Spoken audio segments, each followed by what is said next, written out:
good evening and welcome along to another episode of Saints Live. I'm Kenzie Benali. And I'm Steve Forbes. Well, Southampton host Newcastle United in the Premier League tonight. The first of 3 home matches here at St Mary's on the bounce. And with us for this one is former Saints captain Dean Hammond and former chief sports writer for the Southern Daily Echo, Adam Leach. Lovely to see you both as always. Dean, looking forward to another night under the lights here at St Mary's? I certainly am, Kenzie. I certainly am. The atmosphere, I'm sure, will be brilliant. Like you say, under the lights at St Mary's is always a brilliant atmosphere. And looking forward to the game. Should be an entertaining game tonight. Yeah, most definitely. And Adam, it was absolutely an entertaining game the last time you were here for the Norwich match. Hoping for more of the same tonight? Yeah, and the bonus for me, seeing you guys wrapped up as, of course, Dean and I tucked away, nice and warm, feeling smug. Just got a little cup of tea on the go as well. Sorry, guys. Making us jealous, as always. He's cruel. Anyway, Kenzie will be bringing us the team news in around about 15 minutes' time. What we know so far is that Mohamed Salisu could be an option tonight if he returns. Nathan Tella has been training but won't be included, and there are no fresh injury concerns. So, Dean, there could be some absentees, but if everyone is available, do you expect Ralph to name the same 11 that started the loss to Aston Villa? Good question, Steve. I think it will be good if Salisu can come back in. I think it showed he was really missed at the weekend against Aston Villa. I think Kyle Walker-Peters coming back in at left back, even though Perraud didn't do anything wrong and has had some very good performances of late. I think the team against Norwich will be what the manager would look to do and see a reaction, if I'm honest. They've had a good week of training, I'm sure, where they would have spoke about the performance, they would have analysed the performance, they would have, I hope, learned from the performance, which is important, especially for a young group like this, with the young individuals and young players within the group. Games like that are going to happen. Aston Villa performed very, very well in periods and were ruthless in their performance. But tonight, I can see the manager looking at it and thinking, and I think that team deserves to play again because of the performance and the results they've got of late, because they've been excellent. They really, really have. So, look, the squad is strong. There's competition for places. The players that came in and performed very, very well in the game against West Ham in the FA Cup will be pushing for a start as well. And that's what you want within the group. The manager spoke as well about the quality in training and how that's stepped up another level. And that has, I'm sure, helped the performances this season and helped with his selection, having that variety within the group. But yeah, I think if everyone's fit and there's no new injuries and everyone's up to speed and conditioned well, I think it will be very similar to the team that performed so well against Norwich. Adam, are you expecting any changes in personnel for Southampton this evening? My feeling's relatively similar to Dean's. Actually, I think Salisu is a real shout. I think we talked a lot about not wanting to change a winning team, but when you chip 4 goals and you've had a shaky performance, there's kind of there's an element of Ralph that he's got to balance up, trying to put that right alongside trying to stay loyal to players that have done well and not sort of throw the toys out of the pram, as it was. But I think a few changes, Salisu coming back in, I think does strengthen the team. So I think that's a fairly obvious one. The fullback position, I mean, we talked about it after Norwich, didn't we? The 3 of them vying for the 2 spots. I feel like Ralph's number 1 fullback is Livramento. So I don't see when he's playing there being a real option for Kyle Walker-Peters to play a right back. So it's that toss up at left back. I genuinely feel sorry for either of them that are left out, frankly, because kind of neither of them really deserve to be left out. On the strength of their performances overall this season, but only one can play, and I suspect tonight that will be Kyle who gets back in.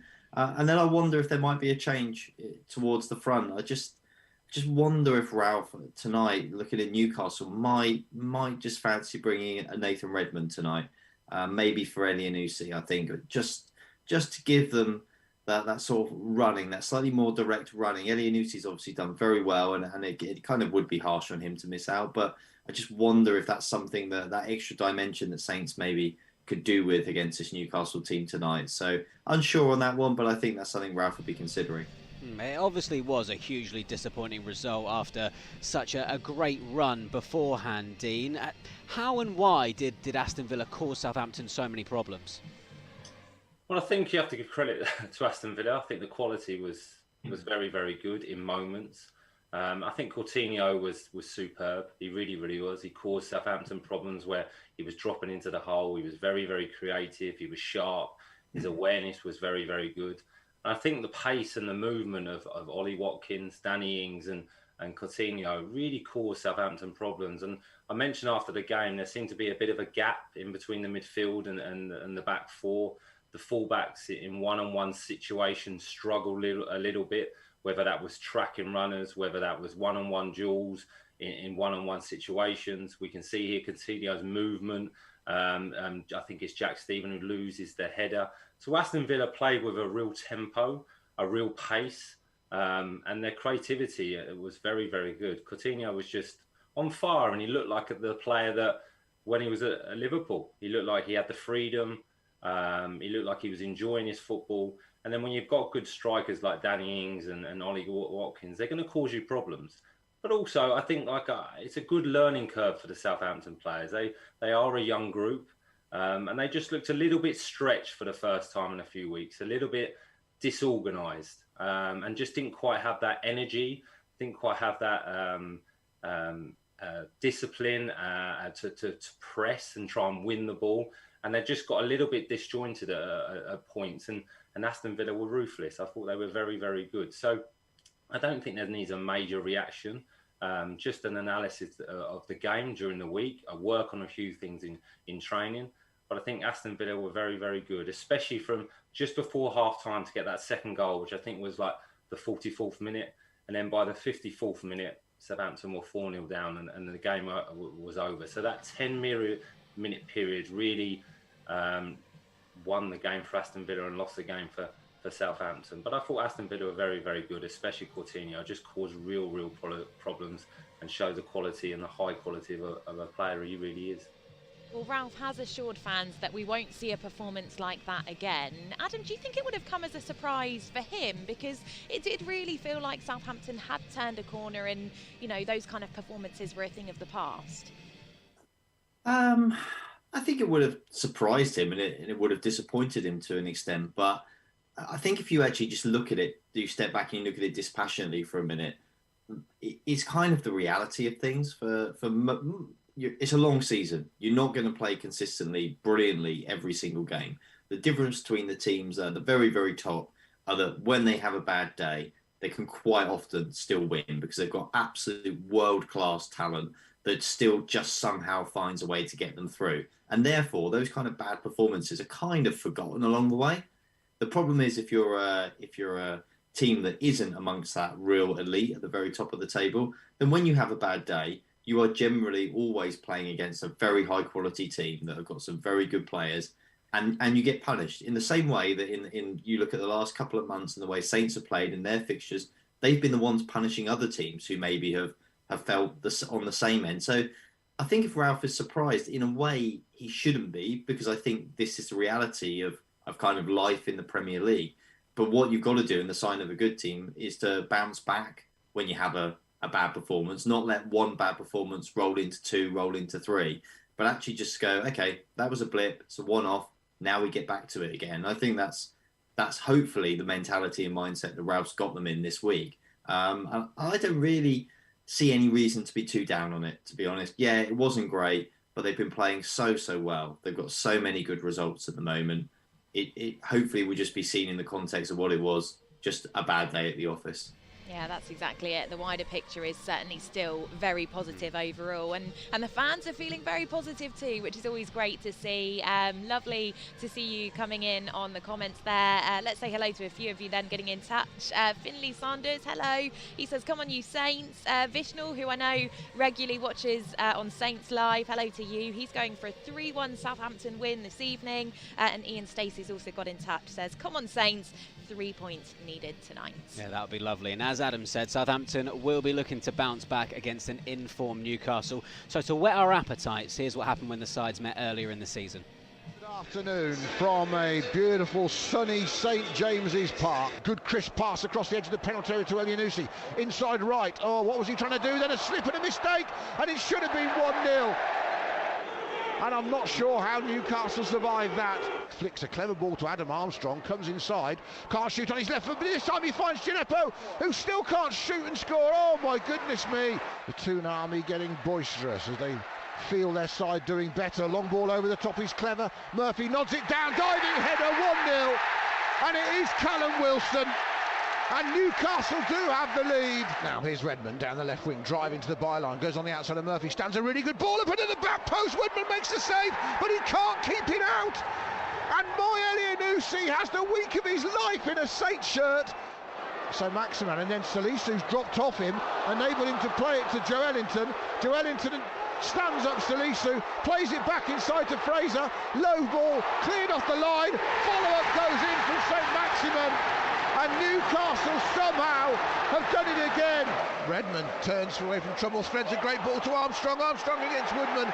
Woodman comes out and makes a save. Saints waiting for VAR. Yes, penalty Southampton. Ward-Prowse against Woodman, who's flapping his hands in front of the Saints fans. Right-footed, scores!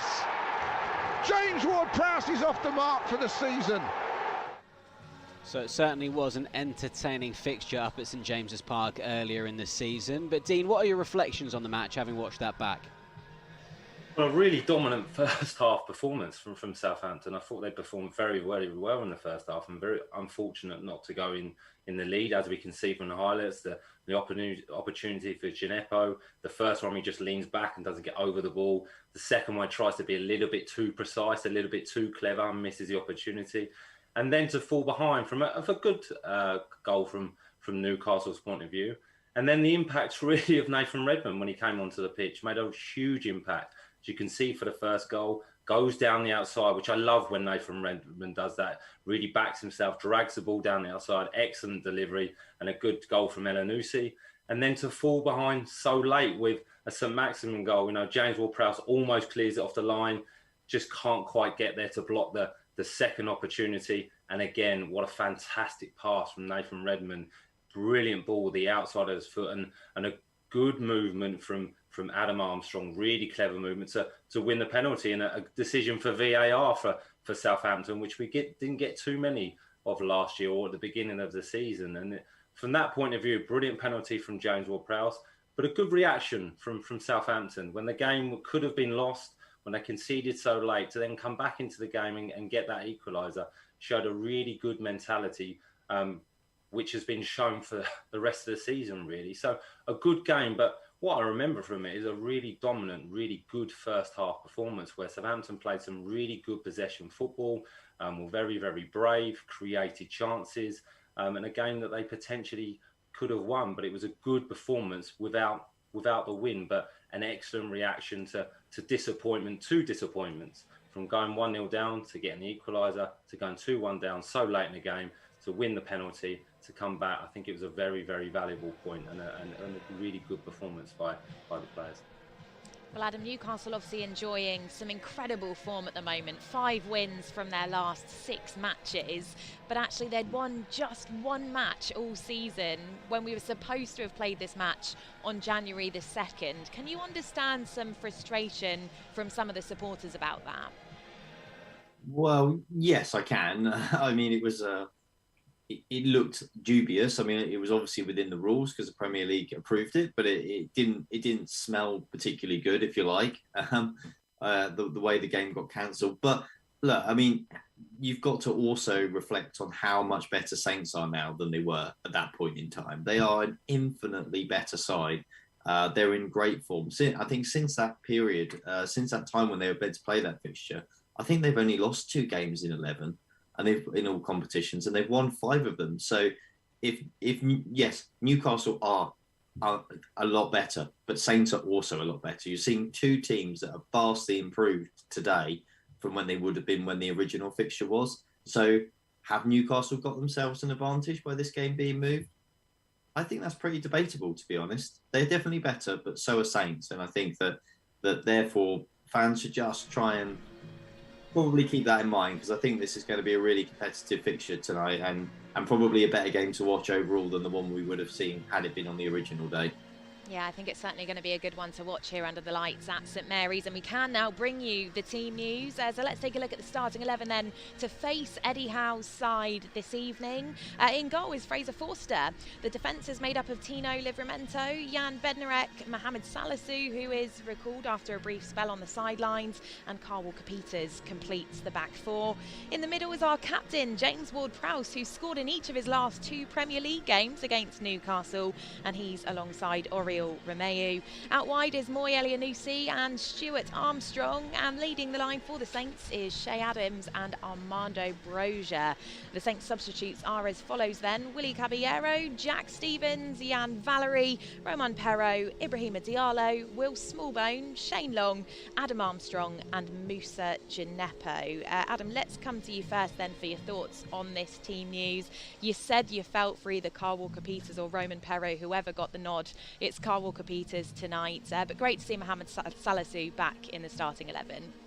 Yeah, I think that's a really big boost for Saints. And it's no disrespect to Jack Stevens, who misses out, but I think Salisu and Bednarek have been the best centre-half pairing consistently this season. They're really solid. They've got a lot going for them as a pairing, not just as individuals. And I think Salisu also, the more he plays, the more kind of calm he seems to bring to proceedings as well. And I think that's an important point for Saints as well. He's quite a big presence for them, and I think it's important for him to be back tonight. And yeah, I mean, I do feel sorry for Roman. I feel sorry for any of the 3 fullbacks that are going to miss out at any time, because I just think not many of them have done anything wrong, but that's the way it is, and I think that overall it's the right decision. And Ralph's stuck by Moy Elianusi as well, having taken him off at half time against Villa. I think that's probably fair as well. I think he's done what Dean suggested beforehand. He's kind of given those players kind of a chance to go out again and perform and kind of put things right with just 1 or 2 changes. I think that's the right thing to do. Dean, what are your thoughts on this starting 11, and do you think the presence of Salisu will strengthen Southampton this evening? Yes, I think the return of Salisu is really important. I think that was evident at the weekend. His aggressive nature, his willingness to try and win the ball back early, his pace, his physical presence, I think was missed. And he can bring that back to the team tonight. And also I think the partnership with Bednarek is so strong, creates a really, really strong foundation for Southampton. And I'm looking forward to seeing this team play again. I think they've performed very, very well of late. Looking forward to the fullbacks to be a little bit more attacking at home than they were at the weekend, to allow the 2 central midfielders to play a little bit more central and not wide as they did at the weekend. I think they're more effective centrally when they can combine with the 2 strikers and the 2 midfielders to get on the ball and dictate play and dictate possession and dictate the pace of the game and really set that tone. And looking forward to seeing Southampton start with that energy and that press to not allow Newcastle to settle. So I think it's a good team selection. I think this team, these players have proved that they can perform and win games at this level. And I agree with Adam, it'll be a competitive game tonight, but I think the manager's got it just about right in this team selection. Well, Nicholas on Facebook is certainly excited by the Southampton lineup this evening. He says best starting 11 we have, with massive home support, smelling victory all the way from Sweden. Love that comment, thank you. Paul Watson, hello to you. He says Saints will be back to winning ways. He's going for a 2-0 win to the Saints. Carly, hello. She says back to winning ways this evening. She's also going for a 2-0 win for Southampton. Good evening, Carl Milton. Another 2-0 prediction, actually. That seems a pretty popular one tonight. He says, come on the Saints. Pete Critchley is also watching along. He says we bounce back tonight, and he is going for a 3-1 victory for Southampton this evening. Okay, a lot of 2-0s, giving Adam and Dean some food for thought for their predictions later on. Anyway, Kenzie, I am super excited about this bit, because for the first time on Saints Live, we're bringing you the Wheel of Goals. You really are excited about that, aren't you? Yeah, I'm super excited about this. So, as the name suggests, we have a number of goals in wheel form scored against Newcastle, and what we're going to do is spin that wheel and then talk about the goal that it lands on. Look at that lovely graphic there. Oh, it is pretty special, isn't it? I Yeah. love the enthusiasm on Dean and Adam's faces as well with the prospect of our wheel of goals. Well, let's get it underway, shall we? Yeah. Let's spin the wheel and see who it lands on. Who's it going to be first? Dean and Adam, I can feel the excitement radiating from you. It's a good one. Morgan Schneidlin back in 2014. What a strike this was, Adam. Yeah, I mean, really good. I did that. Oh, he's got to get it I knew in that was there. coming out sometime. Yeah, it had to, didn't it? I'm just glad I got him first. No, it's a great goal for Morgan. I mean, this was a 4-0 win, and this was the icing on the cherry on the cake, the fourth goal for Morgan. And yeah, I mean, Ronald Koeman had just taken over as manager not long before, and obviously a lot of players had gone out in that period before Ronald came in, and Morgan was kind of the last guy left who thought he should be allowed to go, and there was obviously quite a lot of problems in a way that Ronald had to smooth over with keeping him at the club. But it was it didn't last too much longer in many ways. But it's great that he was there. He was always such a talented player, and I'm sure Dean will recall when he came in at Saints. Obviously played alongside Morgan as well. He was one of those players that you always said, God, he'd be a real top player if he could add some goals to his game, because he never scored, never ever scored. And then he kind of, not only obviously did he get physically tougher under Alan Pardew, but then as his career progressed, started to add those goals to his game, and that's what he was capable of. Just technically a terrific footballer. And once the goals started coming for him, really the complete package, which is obviously why Man United decided that they would spend a lot of money on him. Oh, I like this wheel of goals. I don't It's know about certainly you. good. This is good fun. I think we should give it another spin, shall we? Let's spin it again. All right, who we got up next? Okay, it's Adam Lallana back in 2012, a player you know pretty well, of course, Dean. I do, very, very well. I mean, what a player. But it's a great goal. You see that Ricky Lambert coming off the front, and his vision and his quality of pass to set Jason Puncheon away. And then the high press from Southampton, that high energy, that young team it was, Nathaniel Klein winning the ball back and having a strike. And I believe it's Gaston Ramirez, just a lovely awareness. He's on the front foot, wins the ball back. It's actually brilliant defending by the Newcastle defender, but great awareness from Ramirez, plays it to Adam Lallana, and just he has that nice and calm, composed presence about him, scoring with his left foot. And Adam seemed to add more goals to his game, but he was such a talented player, one of the best players that I played with in my career. Worked ever so hard, could play in a number of positions, and like I say, it's a really, really composed finish. But lots of good players within that goal. The pass from Ricky Lambert, he had that quality. He scored so many memorable goals, so many important goals, but the quality of his distribution was fantastic as well. And obviously Jason Puncheon there, who's had an up and down Southampton career, but really came good towards the end, and I think suited him in the Premier League, if I'm honest. He had that ability in the Premier League. And like I say, a really talented player, but a brilliant goal, good team goal, and just that high energy young team that Southampton were in that period. Yeah, another fantastic effort there, Kenzie, wasn't it? Oh, absolutely amazing. Right, should we get another? Let's spin it again.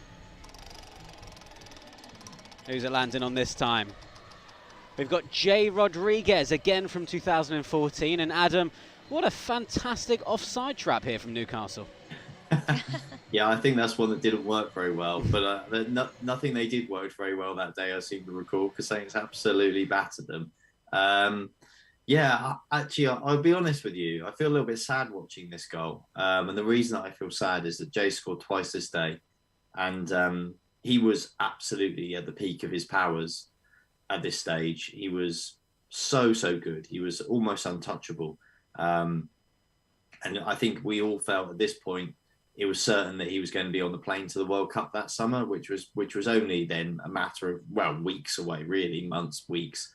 And it was, I think, the very next game, unfortunately, that he had that terrible knee injury against Man City that really held back his career. And even though he's come back and he's still a very good footballer and has continued his career, he's never got close to the heights that he was at that day against Newcastle, which was kind of in that period where he was just absolutely flying. So, yeah, a sort of a happy and a sort of sad memory all in one with that game and that goal, really. But yeah, the good news is that it's been at least good to see Jay back, because I think there was a period of time where we all thought, I think he thought as well, that might have been it. That might have been it for him. So at least he's back playing now, even if it did really derail his career. Yeah, horrible injury, but as you said, great to see him back playing. All right, let's keep this wheel of goals going and take a look at who we have next. Okay, it's a man who will be hoping to get on the score sheet this evening. It's Che Adams back in 2020, a goal that helped put Saints top of the league, Dean. And it's a wonderful goal, Kenzie. It really, really is. It starts with a brilliant strike from Che Adams, where he's unfortunate. And then it's that high press, that high energy that we saw from Southampton. Kyle Walker-Peters trying to press the ball, Theo Walcott pressing the ball, and then he drives into the box, Theo, and picks out Che Adams. And if you watch it again, Che's movement's very, very good. He's really patient with his movement. He waits for the opportunity. He takes one step forward and then he checks back. And it's actually a volley, and it's a brilliant volley. It really is. You could probably question Theo Walcott's pullback.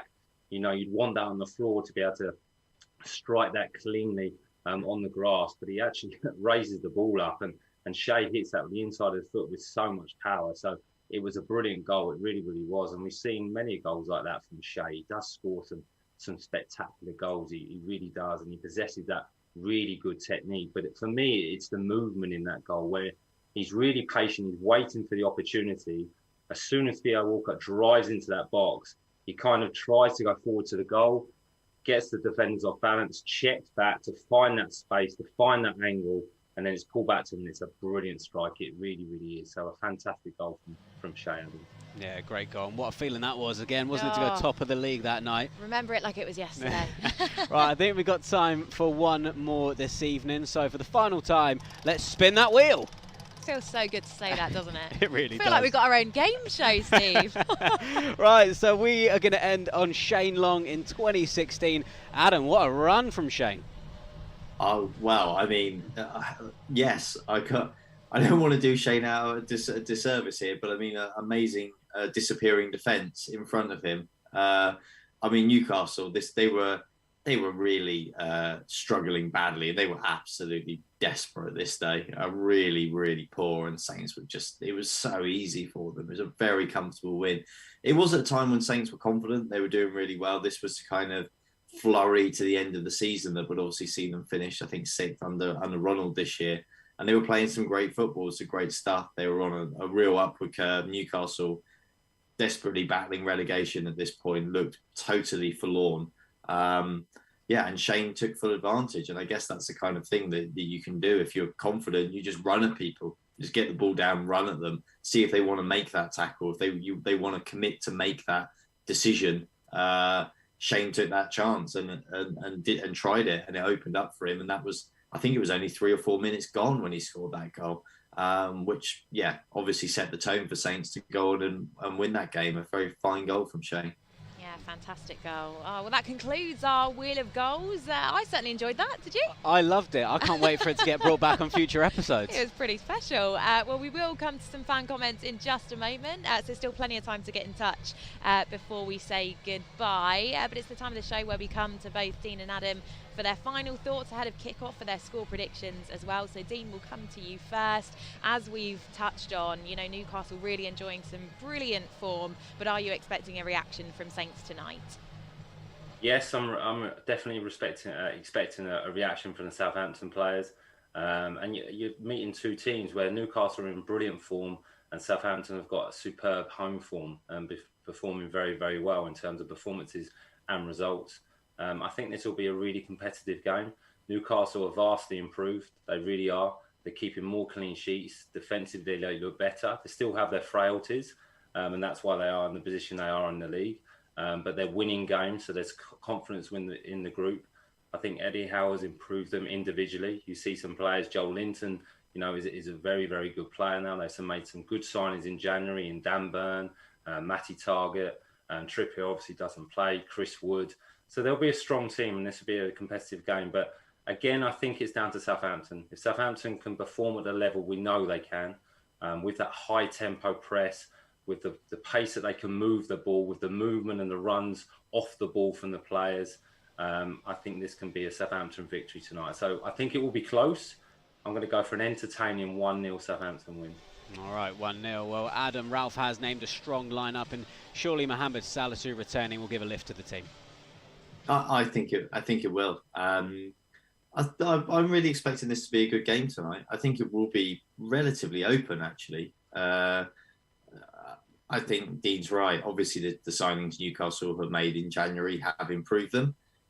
Whether they long-term are the right signings to kind of move them on to the next level as a club, I think that's open for debate. But for now, for the job of keeping them in this division, which is kind of priority number one this season for them, given where they were when Eddie came in, they look like they're going to be the people who can help them do that, and they're going to do it, I think, relatively comfortably when the final equation comes. But I honestly fancy Southampton tonight. I think they're just so good at the moment. They're so good at home, especially.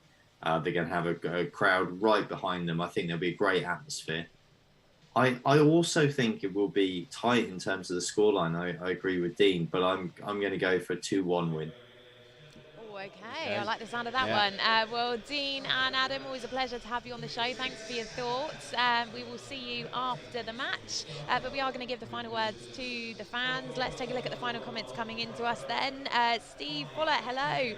He says, good luck tonight, guys. Let's bounce back from the weekend's disappointment. Russ Ward, who I know watches regularly here on Saints Live, a very warm hello to you, Russ. He says, oi, oi, greetings from an overcast Gibraltar. We need to start strong tonight. Yeah, hopefully they'll come out of the blocks early, Russ. Norma Haynes is also watching. She says go Saints. Gaz Barrett says he's going for a 2-1 win for Southampton tonight. He's also watching from Gibraltar. Thank you for your support. Dan Fox also tuning in. He says strong lineup. Let's go. Aaron Fryer, hello. He says great team and he thinks the score will be 2-1 tonight. Alban on Facebook, he's hoping Brozier will score this evening. Ryan Harris, hello. He says strongest lineup we've got. 3 points, please. A couple more then. Jason Eade is going for a 2-1 win. He says, come on, you Red, Steve. And a final one here from Alan Parsons. Hello. He says, great team. In Ralph we trust. We certainly do. That's great stuff. And it's just around about 45 minutes to go until kick-off here at St Mary's, with Southampton aiming to bounce back with 3 Premier League points against Newcastle. Now, do remember to join us after the match on the final whistle, where we will have... I always mess up that line, don't I? I can never get where we will out, it's Kenzie. A tough bit. And it's hard with the tannoy as know, well. Yeah. We'll let you Thanks off. for the excuse. Where we will have all the post-match reaction and analysis from Dean and Adam. So do enjoy the match, and we'll see you then. Bye for now.